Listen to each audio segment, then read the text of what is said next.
And we are back for the GSMC Wrestling Laureate podcast, brought to you by the GSMC Sports Network. I'm your favorite wrestling fan here, Eric Rodriguez, live every Monday night, 8 p.m. Pacific time on the GSMC Sports Network. We talk about all the action inside and outside the ring, all the backstage curtain calls, all the rumors, all the dramas, all the wrestling fan conspiracy theories. We talk about contract negotiations, extensions, and releases in terms of wrestling superstars. We talk about injuries as well as inactive statuses. We talk about basically everything under the sun. If it makes major news in the world of professional wrestling, we talk about it here on this show, 1,010%. So don't forget to Superman punch that like and subscribe button to the show. Follow the show. Follow the network here, the GSMC Sports Network. We do love a lot of peace, love, and positivity, 1,010%. But in terms of talking sports, like professional wrestling, there's going to be some disagreements, there's criticisms, and it's all good. It's already water under the bridge. It's all gravy, baby. Do not worry. Don't be shy. Drop your thoughts inside that chat. And 1,010%, we want to make sure you guys feel absolutely comfortable to subscribing to such an amazing sports content, such an amazing podcasting network that you will never, ever, ever give you the Eric Rodriguez guarantee that you will never, ever, ever regret subscribing to such an amazing sports network who takes care of their family, takes care of their fans. We value you guys' opinions and definitely appreciate everything you guys, your attention, the subscribes, the thumbs up and all that, the super chats, all that, and a bag of chips. So I definitely appreciate you guys 1,010%. So thank you from the bottom of my heart. All right, without further ado, we're going to talk about Hulk Hogan's Real American Amateur Wrestling. I am a real American, fight for the rights of every man. Does he really? Hulk Hogan, obviously. Is Hulk Hogan bad for wrestling? I am not a huge, I'm not a believer. I gotta be honest, I'm not. I have fully sold my stock on Hulk Hogan, and not trying to be, not trying to throw shade. Obviously, he had his glory days.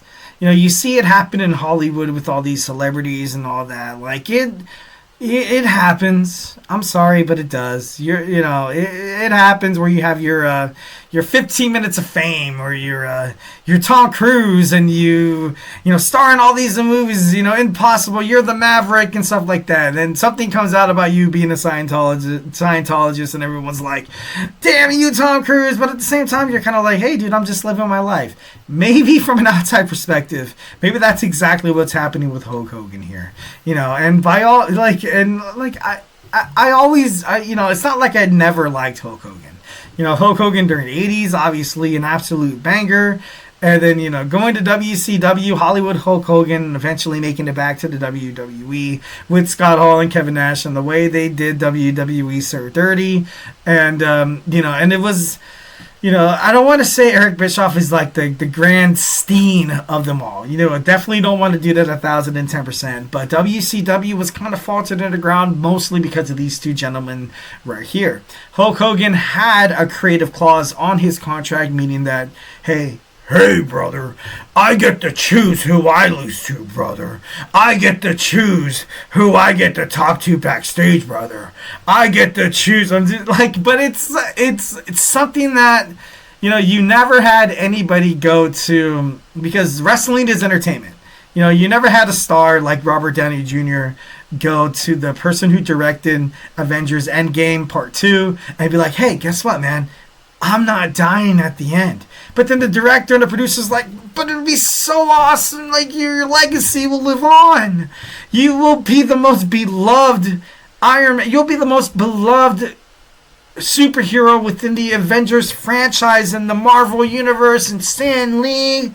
And then, Tony Stark and, Robert Downey Jr. is like, no, I'm not dying. Sorry. I'm not doing that. Have somebody else do it. Like Doctor Strange and, I'm just kidding. No, but ultimately, what I'm trying to kind of depict on this example is that sometimes just be a star. Sometimes just be a wrestler. Let the people with the creative ideas and the storylines, and, you've been in a wrestling icon since the 80s, and you have my respect, but you come in demanding things, thinking that you're, your top stuff, because of said accomplishments, which by all means is, that could happen within professional wrestling. A lot of professional wrestlers go from being wrestlers to, creative, go to being, personnel, go to being, associates, even backstage, once when, WWE, you see two superstars break out into a fight. Who's the one to break them up? You see Kenny Dykstra, Jamie Noble, Jason Jordan. You see a lot of these guys, Fit Finley, Hurricane Helms. And it's like, sometimes you pay your dues, but at the same time, it's not the same thing. Hulk Hogan, is an absolute public relations mess. Like I said, one of the most iconic wrestlers in the 80s whose legacy is absolutely tarnished 1,010%. And now he's starting a wrestling venture. Obviously, you guys saw him during that Monday Night Raw Netflix premiere, was booed off stage. No one wanted to do anything with his crap, with his real American beer. Super awesome. And his partner, Eric Bischoff, claims to be a professional wrestling guru who ran WCW to the ground, who, had a chance at WWE. I know there's a lot of, backstage, politics in terms of that, so I'm not really going to kind of fault him on that. Moves to TNA with Hulk Hogan, with Dixie Carter, and Dixie Carter, she straight up took her Panda Energy, sponsorship, who mostly funded, Total Nonstop Action Wrestling, and they were like, yeah, what, I'm good. And Eric Bischoff has the audacity to constantly criticize the AEW chairman, the president, or whatever you guys want to call him, Tony Khan. And I feel like at this point, Eric Bischoff really doesn't really have a say so. Dude, look what you did at WCW. You literally inserted yourself into the most powerful faction in wrestling history, which was the New World Order, and it was just all bad. And I mentioned before Dixie Carter, with TNA, she was. Then you had the phenomenal AJ Styles and Samoa Joe. Then you had the Aces and Aids, Bobby Roode, Austin Aries. You had all those amazing badass, the Monster Abyss, Jay Lethal, Christopher Daniels, James Storm. You have TNA was at they were skyrocketing. The peak of TNA, I feel like, was like 2005 to like 2008, and then stuff started kind of going down. Stuff started going down. Like I said before, Dixie Carter, her dad, one of the owners of Panda Energy, took their sponsorship, pulled it from TNA, and then TNA was kind of left on their own arses, and they're like, okay, what are we gonna do now? What are we gonna do? And Hulk Hogan, is an egomaniac. 1,010%. Absolutely, like I said, just a walking, talking, negative public relations. He's bad. He's bad for professional wrestling. And I've said it before, and I'm not, Terry, he's cool. I never had a chance to meet the guy, but overall, talk about a guy who literally kind of went from 100 to 0. Had a chance to kind of give wrestling fans, you think you're better than wrestling. You think you're better than you think you're better than the company that made you who you are, who sucked their neck out. And I know it's during the Vince McMahon era, so I'm not necessarily, blessing Vince McMahon too much on this one as well. But if there's anybody who's literally kind of like Vince McMahon, it's got to be like Hulk Hogan. If you guys watch the Netflix documentary with Mr. McMahon, there's a lot of wrestlers who kind of had this same notion, who had these same, styles of thinking, who had these same philosophies in terms of life. Is, the great woman, do what you have to do to stay inside the spotlight, don't care about what other people say, do you, be a badass, and at the end of the day, you will cut checks and, send them to the bank. But, sometimes that kind of comes back and bites you in the ass on that one.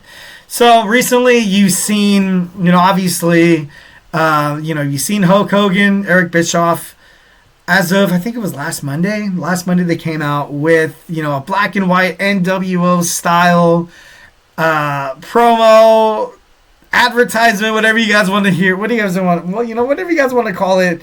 And, with the cheesy laugh and the attitude in your face, be like, oh, we're so back.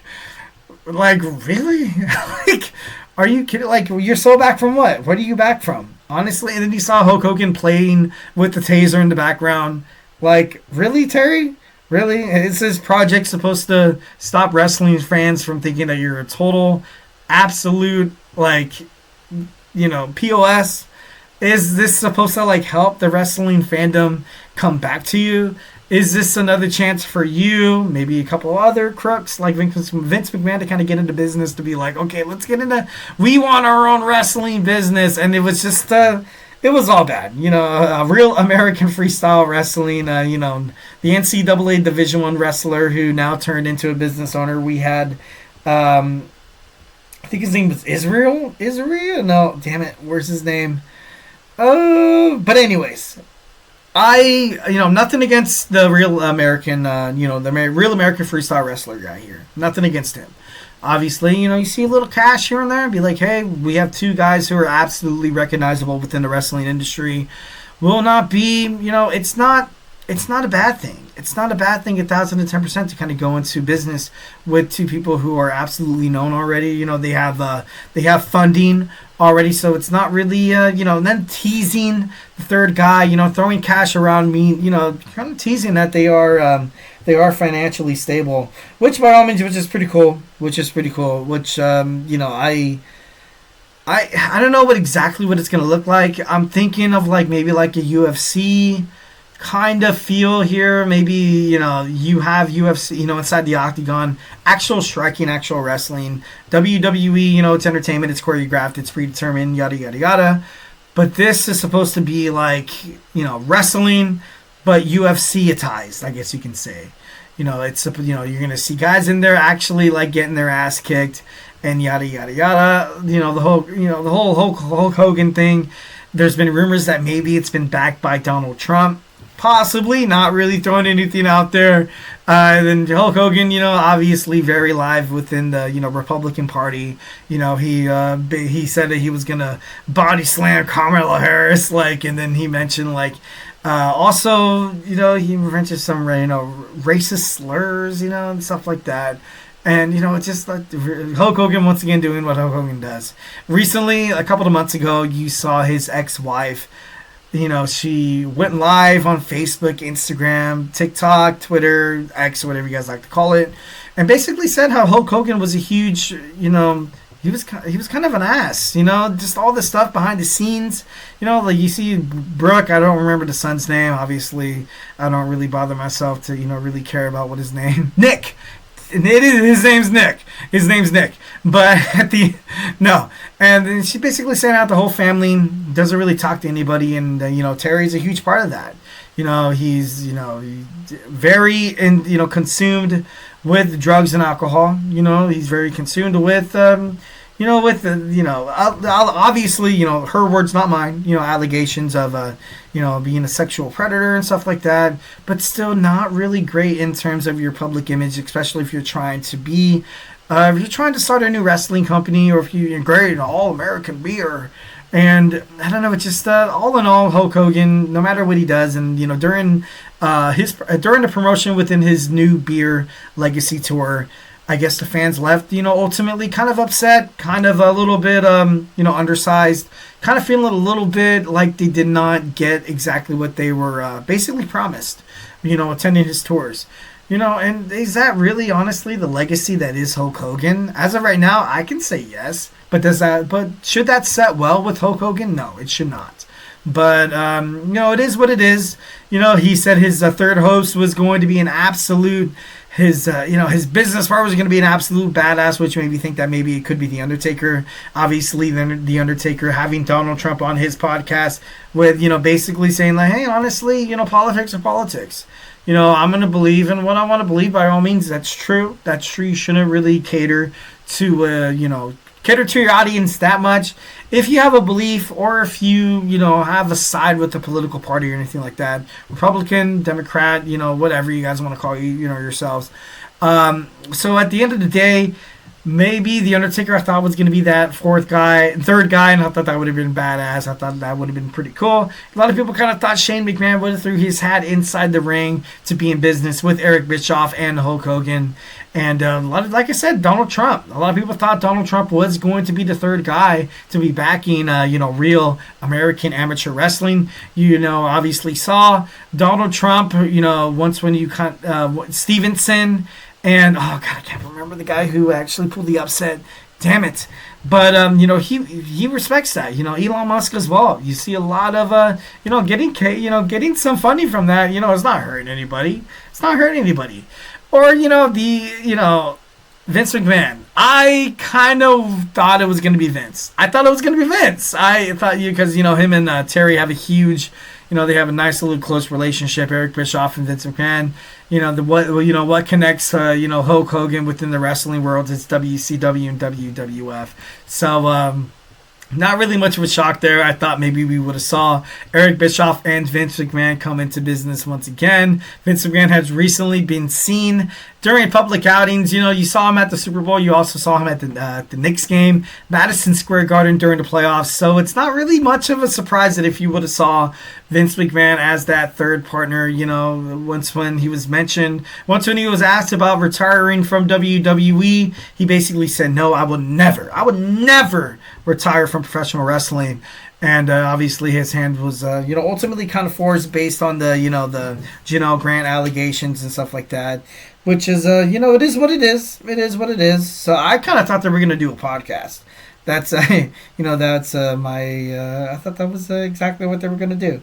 But, obviously didn't come to fruition. Now we have this, Izzy amateur wrestling. I really hope it does well. I really do. Based on the third guy, because I feel like he is investing in what Hulk Hogan and Eric Bischoff is ultimately promising him. And if it goes south like WCW did, TNA, I feel like it'll suck. But you have all these NCAA wrestlers looking for a purpose, looking for something to do outside of once when they graduate college, depending on the degree, which is great. Obviously that's what you do. That's why you commit to college. That's why you go through all the financial aid and all the BS. So 1,010%, if you can commit to your studies, to have a job that depends on your intellects instead of your physical capabilities, that's 1,010% with exactly what you should do. But once again, having the chance to kind of be like, hey, we'll pay you like a WWE superstar, or hey, we'll pay you like a UFC superstar. You come in here, you wrestle. Dana White, looks at the what's going on in real American amateur wrestling. Maybe you can sign these guys to some UFC contracts. Who knows? This, I don't feel like it's a bad idea. I don't. The production value should be pretty cool. The overall, you're going to see some guys get their ass kicked. That's cool and all, Hulk Hogan. But at the end of the day, you should really shine a light on all these amazing young NCAA Division I wrestlers who are coming in, after graduating, looking for a spot, and you should never be exploited. Should be appreciated. So, I hope that Hulk Hogan, kind of, heading toward that division direction. But at the end of the day, Hulk Hogan's real American amateur wrestling. It could be something good. I just hope that, Hulk Hogan is willing to, not dabble in, his sense of business, which has been great. I'm just kidding. Also often. But hey, who knows? All right, guys, we talked about some Hulk Hogan. Now we're going to talk about some of the best WWE finishers of all time. So grab your favorite snack, grab your favorite ice cold beverage, drop your favorite finishers inside the chat, and we're going to talk about it. So, do not go anywhere.